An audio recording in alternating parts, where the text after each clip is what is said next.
नाचेंगे, ये हमारा दावा है। और नारद जी मुंह लटका के रह गए। अरे तुम्हारा अभी तक मुंह लटका हुआ है, क्या बात है? नारद जी बोले, हमें आपकी बात पर जरा संदेह है। क्या संदेह है भाई? नारद जी बोले, जब मैंने उन्हें चारों वेद सुना दिए, सारी उपनिषदें सुना दी, उनसे तो कुछ फायदा हुआ नहीं। तो मैं जानना चाहता हूं भागवत में ऐसी क्या विशेषता है जो उनको लाभ मिल जाएगा। अरे भाई, अपोलो में जो इलाज करा के लौटा है घर, और गांव के वैद्य जी हाथ पकड़ के कहे मामूली सा रोग है, मैं अभी ठीक कर दूंगा, तो कोई कैसे विश्वास कर लेगा कि इतने इतने बड़े डॉक्टर नहीं कर पाए तो ये कैसे कर पाएगा? तो वेद वेदांत सर्वोपरि है भाई। तो नारद जी कहते हैं, मैंने वेद वेदांत सब सुनाया है उन्हें, और मैं भागवत को भी अच्छी तरह जानता हूं। भागवत के भी श्लोक श्लोक में वेदों के सूत्रों की ही व्याख्या भरी पड़ी है। भागवत भी वेदों के सूत्रों का ही व्याख्यान है। तो जब उनसे कुछ नहीं हुआ तो इससे क्या होगा? ये संदेह नारद जी ने जब अभिव्यक्त किया तो समाधान सनकादिकों ने दिया। देखो नारद जी, हमें बड़ा आश्चर्य होता है कि ये शंका तुम कर रहे हो, तुम भागवत के मर्मज्ञ हो के ऐसा कहते हो। फिर भी सुनो समाधान। हम मानते हैं कि वेदों के सूत्रों की व्याख्या भागवत में है।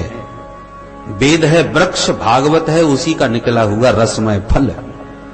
अब कोई मीठा फल खाने के बाद ये कहने लगे कि फल जब इतना मीठा है तो वृक्ष कितना मीठा होगा जिसने पैदा किया है, और फल फेंक करके वृक्ष चबाने लग जाए तो क्या मिठास मिल सकती है? कभी नहीं। वृक्ष से ही फल उत्पन्न हुआ है, पर स्वाद और रस फल में ही मिलेगा, वृक्ष में नहीं मिलने वाला।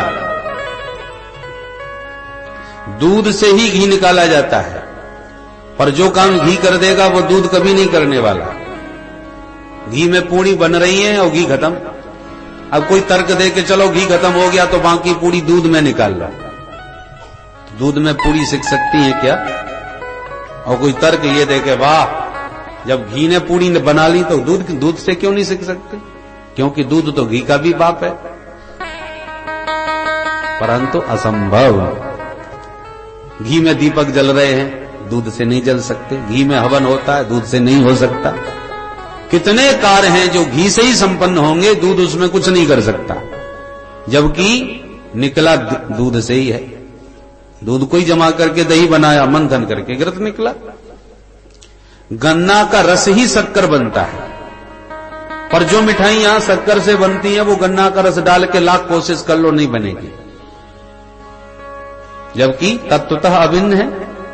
गन्ना का रस ही तो शक्कर है, कोई अलग तो नहीं।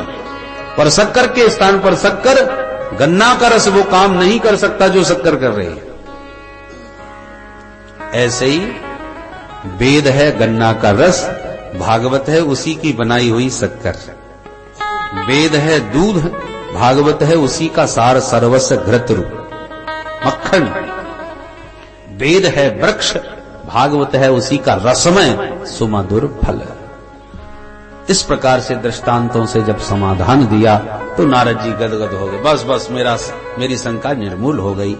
और महाराज, आज मैं ये भी समझ गया कि पढ़ लिख के कोई कितना भी बड़ा पंडित बन जाए, पर आप जैसे संतों का सत्संग किए बिना शास्त्रों का रहस्य नहीं समझ सकता।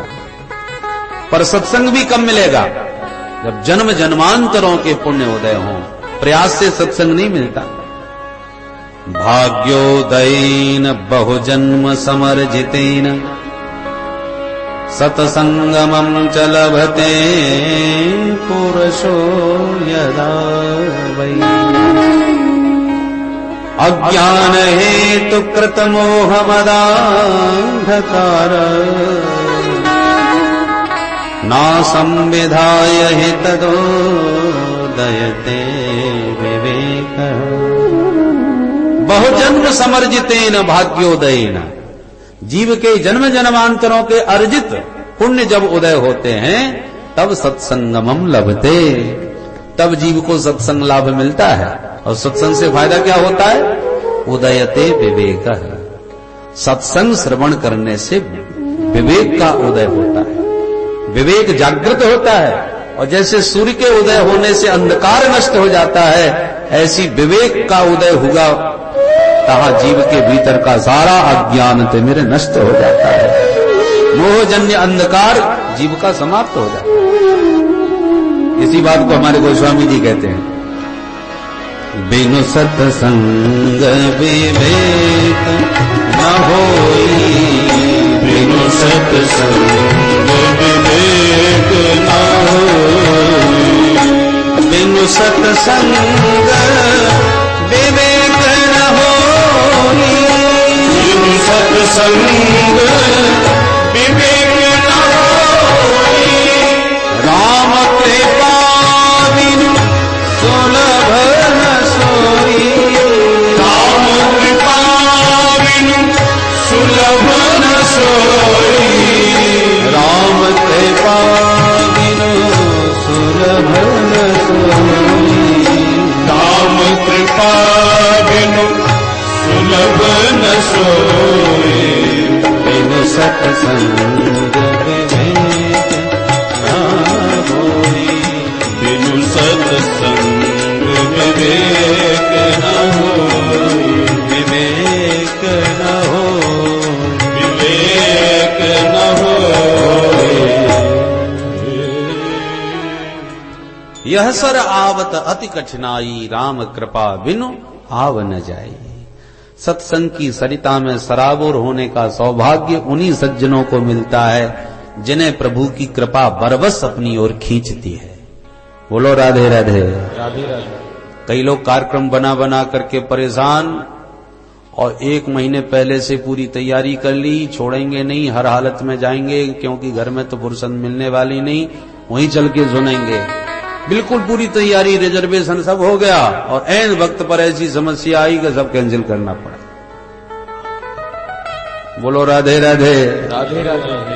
और कुछ ऐसे भी होते हैं, अच्छे भले चले आ रहे थे, घूमते फिरते, कोई कार्यक्रम नहीं, कोई प्रोग्राम नहीं, और अचानक पता चला कि कथा हो रही है। अरे कथा हो रही है, अरे अब कैंसिल, रिजर्वेशन जो था जाने का वो भी कैंसिल, और रुक गए कि अब तो कथा सुन के ही जाएंगे।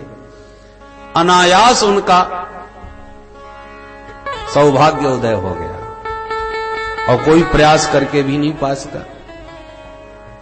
यह सर आवत अति कठिनाई। इस सरोवर में सराबोर होने में बहुत सी समस्याएं आती हैं। और सराबोर कौन होते हैं? इस सरोवर में स्नान कौन करते हैं? जिन पर राम जी की कृपा होती है। राम कृपा बिनु सुलभ न सोई। नारद जी बोले मैं धन्य हो गया, अब मुझे आपके श्रीमुख से एक बार कथा सुननी है। सनकादिक बोले हम तो इसीलिए घूम रहे थे कि कोई सुनाने वाला मिले, तो चलो तुम सुना नहीं सकते तो हम ही तुम्हें सुनाएंगे। संतों का यही स्वभाव, श्रोता मिल गया तो वक्ता बन के बैठ गए, और वक्ता मिल गया तो श्रोता बन के बैठ गए। भगवान की चर्चा होनी चाहिए, चाहे सुने या सुनावे। भगवान के चरित्रों में मन डूबे।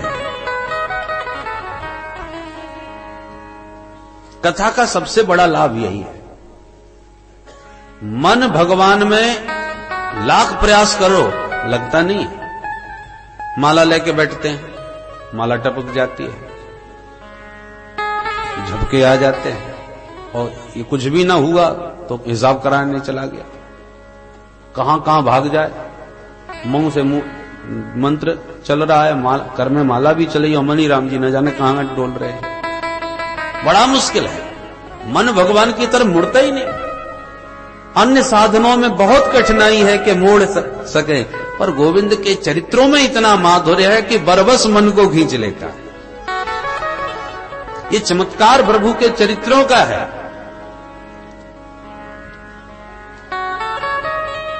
देखिए लोहा कितना कठोर होता है, उसको कोई मोड़ना चाहे संभव नहीं,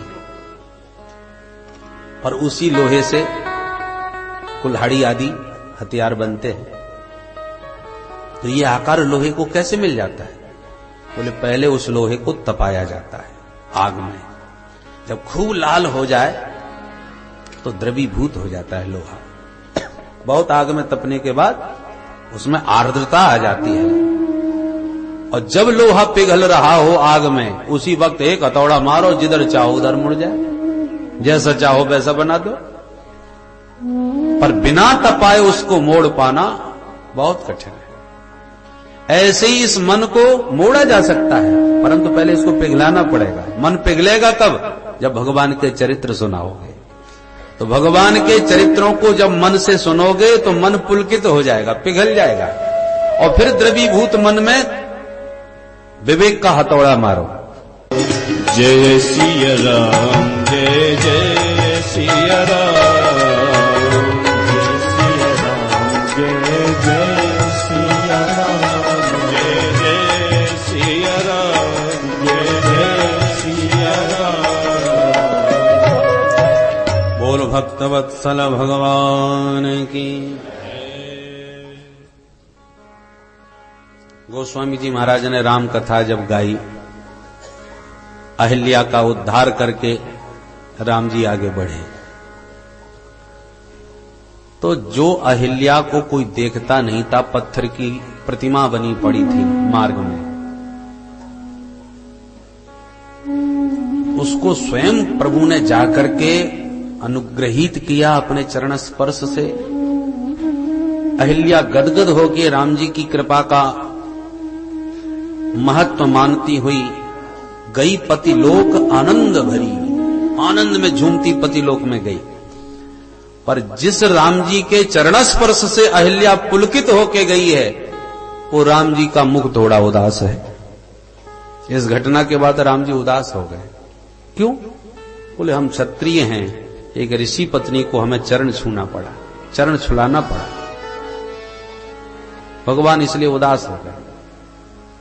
तो गोस्वामी जी राम जी की इस महिमा को, स्वभाव को जानकर के बड़े पुलकित हैं।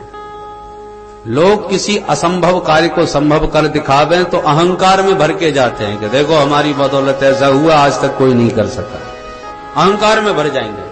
और राम जी ने उसके सारे पाप मिटा के पतिलोक में प्रस्थान कराया, और स्वयं बेचारे उदास हैं कि अरे राम राम, हमको एक ऋषि पत्नी को चरण छुआना पड़ा। राम जी के इस दिव्य स्वभाव पर गोस्वामी जी का मन पुलकित हो गया, और जो मन पुलकित हुआ सोई गोस्वामी जी ने उसे डांटा। पूरे रामचरित में आप देख लीजिए, जहां जहां मन पुलकित हुआ है, गोस्वामी जी ने वहीं पर अपने मन पर विवेक का हथौड़ा मारा। लोहा गर्म है, मारो हथौड़ा, जिधर चाहो उधर मोड़ो। तो जब जब भगवान की कथा सुनते सुनते मन पुलकित होने लगे, बाग गदगदा द्रवते यस्य चित्रम, शरीर रोमांचित होने लगा, कंठ गदगद होने लगा, नेत्र सजल होने लगे, समझ लो मन पिघल रहा है, प्रभु के चरित्र में पुलकित है, प्रभावित है। और जब प्रभावित हो तभी उसे समझाओ, अरे पापी, अरे दुष्ट, इस समय तो तू इतना गदगद हो रहा है, और जब भजन की बारी आती है तब इधर उधर क्यों भागता है। गोस्वामी जी ने ऐसे ही समझाया। जब मन पुलकित हुआ तो डांटे, अस प्रभु दीन बंधु हरि, कारण रहित दयाल, तुलसीदास सठ ताहि भज, छाण कपट जंजाल। गोस्वामी जी ये सठ संबोधन कर रहे हैं मन को, तुलसीदास सठ ताहि भज। अरे सठ मन, जिन प्रभु के चरित्रों से तू इतना पुलकित है, ताहि भज, उन्हीं का भजन किया कर। छाण कपट जंजाल, कपट जंजाल को तू दिन भर बुनता रहता है, भजन के समय भी उधर ही कपट जंजाल में भागता है। छाड़ इन सब झंझटों को छोड़ और ताहि भज, उन्हीं को भज जिनके द्वारा तू इतना पुलकित हो रहा है। तो कथा का यही चमत्कार है कि मन बहुत जल्दी प्रभु के चरित्रों से प्रभावित होता है, और जब जब प्रभावित हो मन को समझाओ। पूरी राम कथा सुनाने के बाद भी अंतिम छंद में गोस्वामी जी ने यही कहा, पायीन के गति पतित पावन, राम भज सुन सठ मना। पायीन के गति पतित पावन, राम भज सुन सठ मना। पायीन के गति पतित पावन, राम भज सुन सठ मना न तेरी गति पतित पावन राम भज सुन सठ मेरे राम भज सुन सठ मना मेरा